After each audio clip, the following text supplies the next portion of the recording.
독일의 권위 있는 식품영양연구소가 발표한 흥미로운 설문 결과가 있습니다. 유럽의 젊은 영양학자들 사이에서 가장 연구하고 싶은 음식 문화 1위로 한국의 전통식품이 꼽혔다고 합니다. 특히 한국의 발효식 보양식에 대한 관심이 뜨겁습니다. 최근 독일 함부르크 대학에서는 한국 전통식품의 과학적 연구를 위한 특별 프로그램이 개설되었고 첫 해부터 정원의 3배가 넘는 지원자가 몰렸다고 합니다. K푸드의 열풍을 넘어 이제는 그 과학적 가치에 주목하는 시대가 온 것입니다. 오늘은 독일의 젊은 식품영양학 교수가 우연히 발견한 한국 장어 요리의 비밀에 대한 사연입니다. 지금 시작합니다. 잠깐만요. 1초면 가능한 좋아요 버튼을 눌러주시면 영상 제작에 큰 힘이 됩니다. 저는 독일 함부르크 대학교의 식품영양학과 교수 헬가 슈타이너입니다. 32살의 나이로 최연소 교수가 되었다는 것이 자랑스러웠지만 한편으로는 늘 뭔가 부족하다는 느낌을 지울 수 없었어요. 영양학이라는 학문이 점점 매너리즘에 빠져들고 있다는 생각이 들었거든요. 함부르크는 유럽에서도 손꼽히는 항구 도시입니다. 엘베강을 따라 늘어선 붉은 벽돌 창고들과 현대식 건물들이 조화를 이루는 아름다운 도시죠. 저는 이곳에서 태어나 자랐고 대학원까지 졸업한 뒤 모교에서 교수가 되었답니다. 제 전공은 식품의 영양소 흡수율 연구였어요. 같은 재료라도 조리 방법에 따라 우리 몸이 흡수하는 영양소의 양이 달라진다는 점에 주목했죠. 하지만 3년째 비슷한 연구만 반복하다 보니 슬슬 한계가 느껴지기 시작했어요. 새로운 돌파구가 필요했습니다. 변화는 예상치 못한 순간에 찾아왔어요. 대학 근처 골목에 있는 작은 카페가 제 단골이었는데 어느 날 그 옆에 한국 식당이 문을 열었더군요. 평소 아시아 음식에는 큰 관심이 없었지만 카페에서 흘러나오는 이국적인 향이 자꾸 신경 쓰였답니다. 그러던 어느 날 제가 즐겨 찾던 카페가 공사 중이어서 할 수 없이 그 한국 식당에 들어가게 되었어요. 당시 저는 새로운 연구 주제로 고민하느라 며칠 밤을 새운 상태였죠. 피곤한 눈을 비비며 메뉴판을 보는데 옆자리에서 들려오는 대화가 귀에 들어왔습니다. 장어구이 하나 더 주세요. 시험 기간이라 체력이 바닥났거든요. 네, 금방 준비해 드릴게요. 우리 장어는 확실히 피로회복에 좋답니다. 피로회복이라 문득 호기심이 생겼어요. 독일에서도 장어 요리가 유명하지만 대부분 기름에 튀기거나 훈제로 먹었죠. 게다가 최근에는 환경오염 때문에 장어 섭취를 조심하라는 권고가 나올 정도였어요. 하지만 그날 본 한국식 장어구이는 달랐습니다. 은은한 숯불 향과 함께 달콤한 양념 냄새가 코끝을 자극했어요. 비린내는 전혀 없었죠. 옆자리 학생이 먹는 모습을 흘깔 보다가 저도 모르게 같은 메뉴를 주문하고 말았답니다. 그것이 제 인생을 바꾼 첫 만남이었어요. 아직 그날의 맛을 잊을 수가 없습니다. 하지만 더 놀라운 것은 그 다음이었죠. 한 끼 식사로 며칠간의 피로가 싹 가시는 듯한 느낌을 받았거든요. 집으로 돌아와 밤새 자료를 찾아보았습니다. 같은 장어인데 왜 이렇게 다른 걸까? 분명 조리법의 차이가 영양소 흡수에 큰 영향을 미치고 있을 텐데. 그렇게 저는 새로운 연구 주제를 찾아냈습니다. 작은 식당의 우연한 방문이 제게 새로운 연구의 가능성을 열어준 셈이었죠. 식품영양학자로서의 제 호흡에 막 깨어나기 시작했답니다. 얼마 후 베를린에서 열린 국제식품영양학 컨퍼런스는 제 인생의 전환점이 되었습니다. 그리고 그 호기심은 곧 더 큰 기회로 이어졌습니다. 2023년 가을 베를린에서 열린 국제영양학 회의는 제게 특별한 의미로 다가왔습니다. 평소 같았다면 그저 수많은 학회 중 하나로 여겼을 텐데 한국 장어를 맛본 후로는 모든 게 달라 보였어요. 저는 이번 학회에서 새로운 무언가를 발견할 수 있을 거라는 예감이 들었답니다. 베를린 컨벤션 센터는 전 세계에서 모인 영양학자들로 북적였어요. 저는 전통식품의 현대적 해석이라는 세션에 참석했습니다. 특히 눈에 띈 것은 아시아권 전통 발효식품에 대한 연구 발표였죠. 일본의 나토, 중국의 두부, 한국의 김치까지 발효 과정에서 일어나는 영양학적 변화가 흥미진진했어요. 문득 옆자리에서 들려오는 한국어가 귀에 들어왔습니다. 한국에서 온 김 교수님이었죠. 그분의 발표는 전통 발효식품이 현대인의 장 건강에 미치는 영향에 대한 것이었어요. 특히 인상 깊었던 건 같은 재료라도 발효 과정과 조리법에 따라 우리 몸의 흡수율이 크게 달라진다는 점이었답니다. 발표가 끝난 후 저는 용기를 내어 김 교수님께 다가갔어요. 제가 겪은 한국 장어에 대한 이야기를 들려드렸더니 그분의 눈이 반짝였습니다. 슈타이너 교수님, 장어는 우리나라에서 단순한 음식이 아닙니다. 수천 년간 이어져 온 귀중한 보양식이죠. 김 교수님은 한국의 장어 문화에 대해 설명해 주셨어요. 장어가 단순히 맛있는 음식이 아니라 건강과 활력을 위한 귀중한 식재료로 여겨진다는 점이 인상적이었습니다. 특히 깨끗한 환경에서의 양식 기술, 전통적인 조리법, 그리고 현대적 연구가 잘 어우러진 점에 큰 관심이 갔죠. 실제로 최근 연구에 따르면 장어의 조리법에 따라 영양소 흡수율이 크게 달라집니다. 특히 한국식 조리법은 비타민 A와 불포화 지방산의 생체 이용률을 극대화하는 것으로 나타났어요. 이 말에 저는 큰 충격을 받았습니다. 제가 그동안 연구해온 주제와 정확히 일치했거든요. 더구나 한국의 장어 요리는 유럽의 훈제나 일본의 우나기와는 또 다른 특징을 가지고 있다는 설명에 호기심이 더욱 커졌답니다. 대화를 나누면서 알게 된 사실들은 제 연구에 새로운 관점을 제시해 주었어요. 전통 지식과 현대 과학의 만남, 그리고 문화적 맥락 속에서 식품을 바라보는 시각, 이런 것들이 제게는 신선한 충격이었죠. 그 중에서도 그날 저녁 나눈 장어 요리에 대한 이야기가 특히 인상 깊었습니다. 김 교수님과의 대화는 밤늦게까지 이어졌습니다. 전 세계가 장어를 먹지만 한국의 장어 문화는 특별합니다. 계속해서 김 교수님의 설명이 이어졌어요. 우리는 장어를 단순한 식재료가 아닌 귀중한 보양식으로 여깁니다. 소금구이, 양념구이, 탕 등 다양한 조리법도 모두 이런 관점에서 발전해왔죠. 그런데 이 대화에 끼어든 사람이 있었어요. 제 오랜 동료인 게르트 클라인이었죠. 보양식이라고요. 그건 그저 문화적 미신 아닌가요? 현대과학은 이미 인공적으로 완벽한 영양분을 만들어내고 있습니다. 김 교수님은 미소를 지으며 차분히 대답하셨습니다. 클라인 박사님, 한국의 장어 양식은 최첨단 기술과 전통이 조화를 이룬 결과물입니다. 깨끗한 환경에서 과학적으로 관리되는 양식장, 최적의 영양분 흡수를 위해 대대로 연구된 조리법, 이런 것들이 모여 독특한 가치를 만들어내죠. 그 말을 듣는 순간 제 머릿속에서 퍼즐 조각이 맞춰지는 듯했어요. 제가 함부르크의 식당에서 경험했던 그 특별한 효과는 단순한 우연이 아니었던 거죠. 수천 년간 이어져 온 지혜와 현대 기술의 만남이 만들어낸 결과물이었답니다. 현대 과학으로 증명할 수 있다면 아주 흥미로운 연구가 될 텐데요. 김 교수님의 말씀에 저는 큰 가능성을 보았습니다. 전통적 지혜와 현대 과학의 만남, 그것이야말로 제가 찾던 새로운 연구 방향이었으니까요. 하지만 게르트의 반응은 차가웠어요. 전통이라는 이름으로 포장된 비과학적 접근은 경계해야 합니다. 우리는 실험실에서 만들어진 검증된 데이터만을 믿어야 하죠. 그의 말에 저는 오히려 확신이 들었습니다. 전통과 과학은 결코 대립되는 개념이 아니었어요. 오히려 서로를 보완하고 새로운 가치를 만들어낼 수 있는 존재라는 걸 한국의 장어 문화가 증명하고 있었으니까요. 그날 밤 호텔로 돌아와 저는 한국 장어에 대한 자료를 찾아보았습니다. 체력 보충과 건강 증진을 위한 전통식품이라는 점, 현대적 양식 기술로 건강하게 길러진다는 점,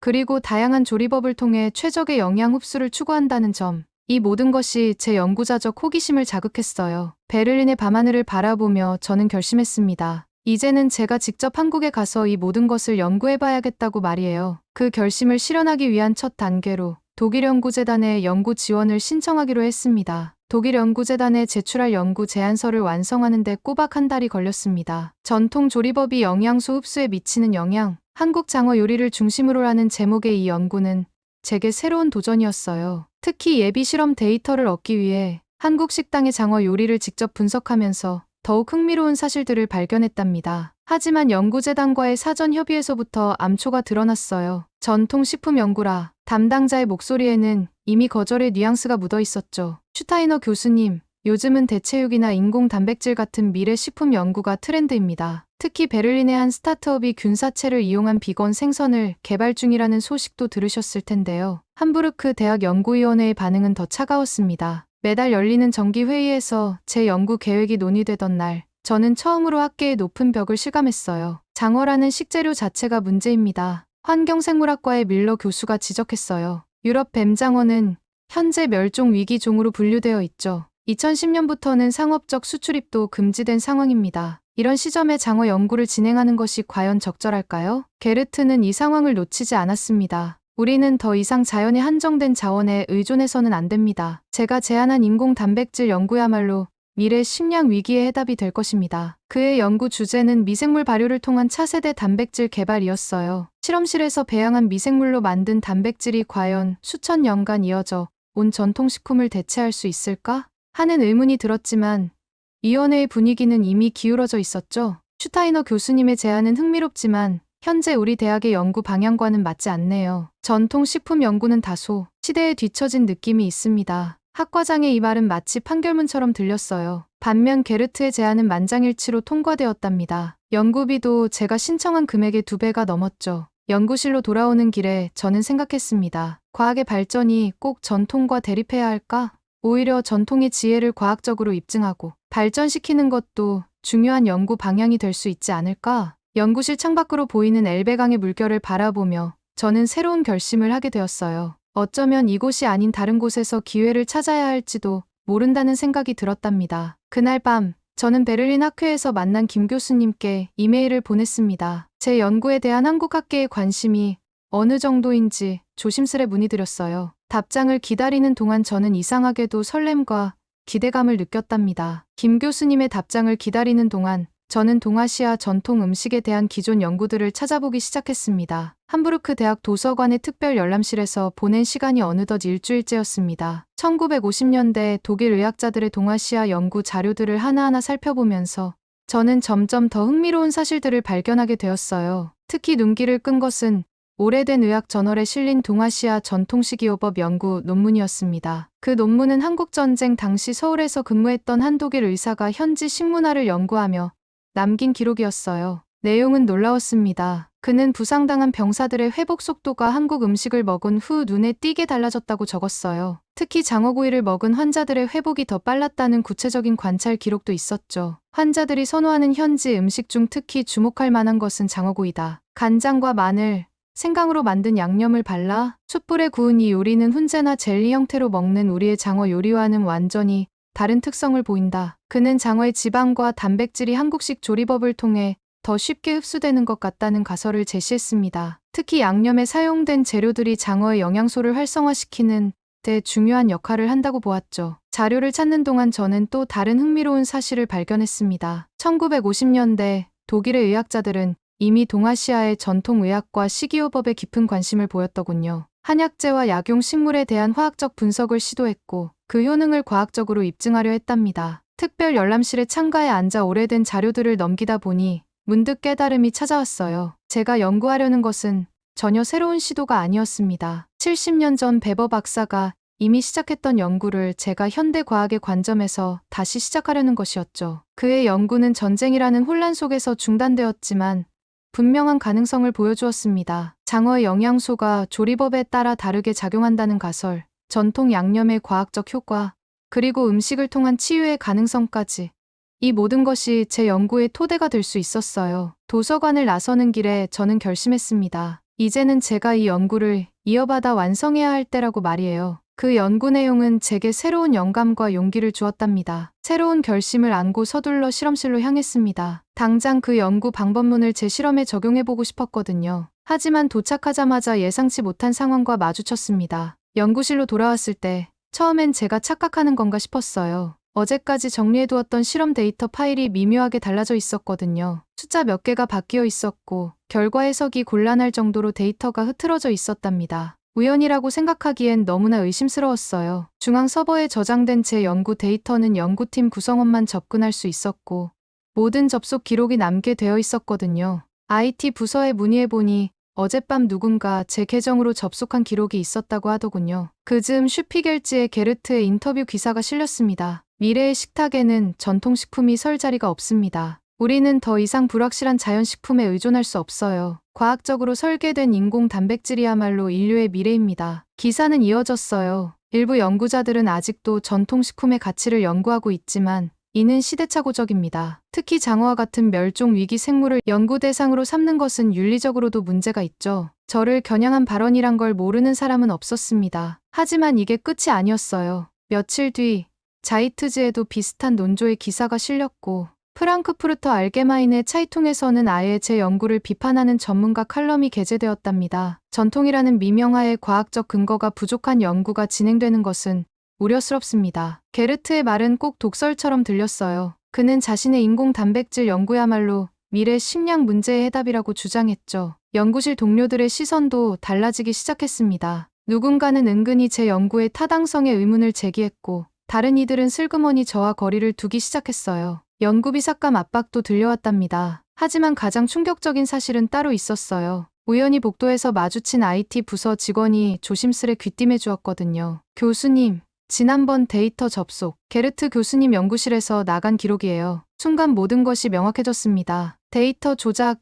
언론 플레이, 그리고 동료들의 태도 변화까지. 이 모든 것이 계획적이었던 거죠. 하지만 저는 이미 결심을 한 뒤였어요. 이제는 제가 직접 한국으로 가서 진실을 밝혀야 할 때였습니다. 더 이상 이곳에서 소모적인 싸움을 할 필요는 없었어요. 그날 저녁, 저는 조용히 사직서를 작성했습니다. 김 교수님의 답장을 기다리는 동안 제 마음은 이상하리만치 평온했어요. 일주일 후 연구실 세미나에서 그동안의 연구 결과를 발표하기로 했습니다. 사실 이것이 이곳에서의 마지막 발표가 될 거라는 걸 아는 건 저뿐이었죠. 연구 발표장은 예상보다 많은 청중으로 가득 찼습니다. 제가 독일을 떠난다는 소식이 알려지자 평소보다 훨씬 많은 동료들이 참석했나 봐요. 어쩌면 게르트의 영향력으로 모인 사람들도 있었겠죠. 발표는 1950년대 연구 자료로 시작했습니다. 70년 전 한국전쟁의 혼란 속에서도 그는 한국 음식의 가치를 과학적으로 기록하려 했다는 점을 강조했어요. 그리고 제가 발견한 새로운 분석 결과도 덧붙였죠. 장어의 영양소 흡수율은 조리법에 따라 최대 40%까지 차이가 납니다. 특히 한국의 전통 조리법은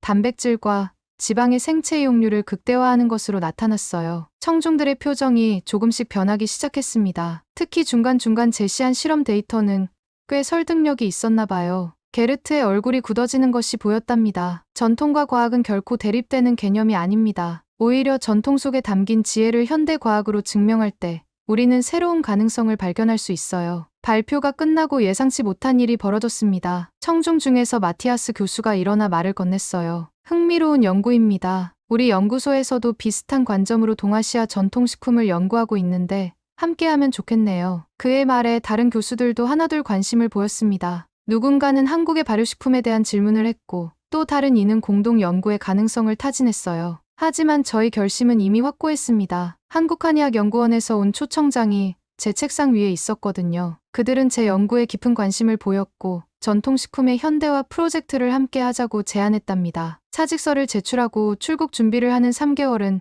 정신없이 지나갔어요. 연구 자료를 정리하고 비자를 준비하고 한국어 공부도 시작했죠. 그 사이 독일 학술교류처를 통해 한국연구재단과의 공동연구 프로젝트도 성사되었답니다. 마지막 짐을 싸면서 문득 깨달았어요. 제가 가는 길이 틀리지 않았다는 거요. 전통의 지혜와 현대 과학의 만남, 그것이야말로 제가 찾던 진정한 연구의 방향이었으니까요. 떠나는 날, 공항에는 몇몇 동료들이 배웅을 나왔습니다. 그중에는 처음에 제 연구를 비판했던 사람들도 있었어요. 그들의 눈빛이 달라져 있었죠. 이제는 제 연구의 가치를 조금은 이해하게 된 것은 아닌지 하는 생각이 들더라고요. 한국행 비행기 티켓을 예약하면서 저는 특별히 7월을 선택했습니다. 장어 연구에 가장 적합한 시기라는 것을 알았기 때문이에요. 25도에서 3도 사이의 수온이 유지되는 이 시기야말로 장어의 성장을 관찰하기에 최적기였거든요. 활주로를 달리는 비행기 안에서 저는 새로운 기대감으로 가득 찼습니다. 한국에서 시작될 새로운 연구, 그리고 그곳에서 만나게 될 새로운 발견들을 생각하니 가슴이 뛰었어요.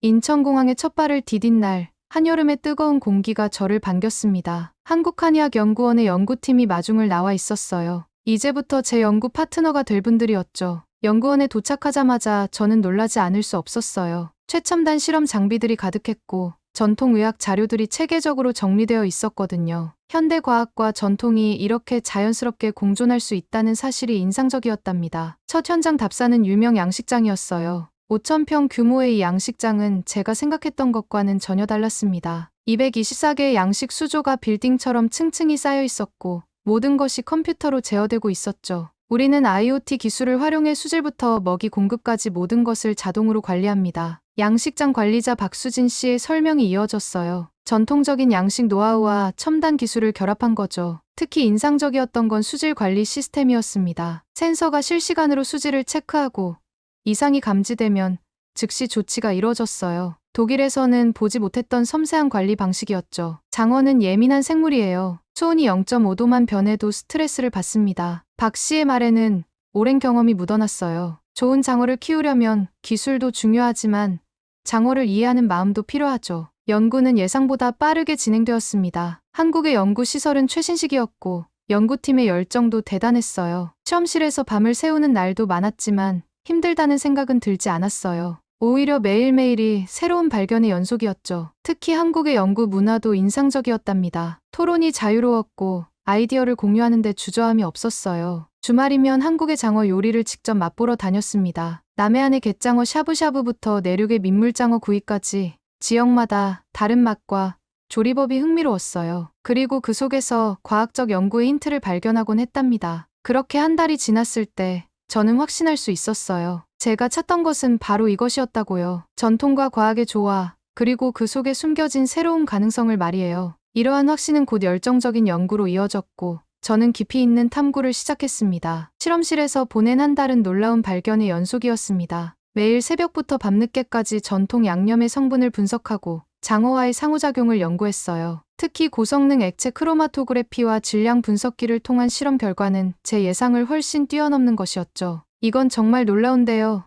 실험실에서 데이터를 확인하던 저는 깜짝 놀랐습니다. 간장, 마늘, 생강으로 구성된 전통 양념이 장어의 지방산 구조를 변화시키고 있었거든요. 특히 생강의 진저롤 성분이 장어의 불포화 지방산과 결합하면서 흡수율을 높이는 현상을 발견했답니다. 더 흥미로운 것은 조리법에 따른 영양소 변화였어요. 장어는 일반 육류와 비교할 수 없을 정도로 풍부한 비타민 A를 함유하고 있었는데, 쇠고기와 비교했을 때 무려 40배가 넘는 양이 포함되어 있었죠. 그런데 이 비타민 A의 흡수율이 전통 조리법에서 훨씬 높게 나타났어요. 연구 과정에서 한지우 셰프를 만난 것은 행운이었습니다. 그는 30년 경력의 장어 요리 전문가였어요. 온도와 시간이 가장 중요해요. 숯불의 온도가 너무 높으면 영양소가 파괴되고 너무 낮으면 제대로 익지 않죠. 한 셰프의 말씀대로 저는 온도에 따른 영양소 변화를 체계적으로 연구했습니다. 그 결과 220도에서 240도 사이의 온도에서 7분간 구웠을 때 영양소 파괴는 최소화되고